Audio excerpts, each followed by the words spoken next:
किछि भी आमे स्वल्प मात्रा बे करि पारिनु तांको पई फिर भी 1% करिया पई आमे चेष्टा करिछु किंतु तां दुखरे खाली जाई दुखी हेलु। परमेश्वर बारिक मां सारा चैरिटेबल ट्रस्ट रो संपादक। ये जो घटना घटेला आपन जो साहाय्य करबो आस्ते से विषय कोन कहबो?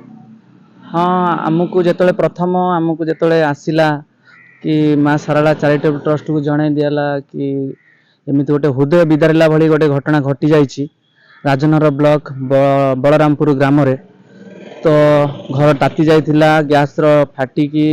दुई कमल शिशु कन्या जे कि मृत्युवरण करथिले हृदय विदारी देला भली घटना घटी जाइथिला जा फल कि हमको एते कष्ट आ दुख लागिला जे हमें शुणिला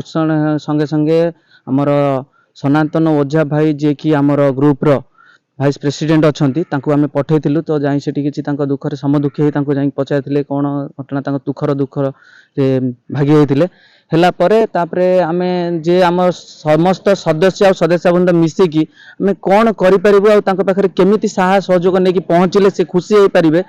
तो आमे सेमति किछि हम ग्रुप रे आलोचना करला परे तो तांको पाखरे जाई पहुँचिथिलु तांकर जहा क्षय क्षति हेतिला जहा भी तांको पाखरे कष्ट आमे देखिलु किछि भी आमे स्वल्प मात्रा बे करि पारिनु तांको पई फिर भी 1% करिया पई आमे चेष्टा करिछु किंतु तां दुखरे खाली जाई दुखी हेलु। तो तांको पई किछि साहाय्य सहयोग रे किछि अर्थर साहाय्य तांको नै दबा सहित तांकर बासन परिबा पत्र जिंस सामग्री राशन पत्र सामग्री सप पाल एमिति किछि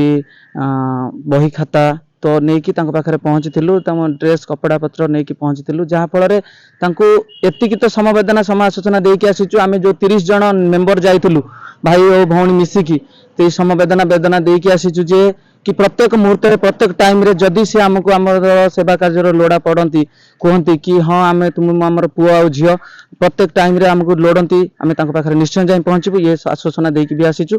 आम सारला चैरिटेबल ट्रस्ट ग्रुप रो मेंबर माने समस्त मेंबर सेठी पहुंचले सेमाननको आर्थिक राशि सहित आसब पत्र दे तांको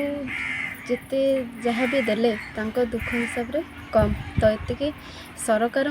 तरफ जदि तांको किछि सहायता मिल पारिबो तो सेमाने उपकृत हेबे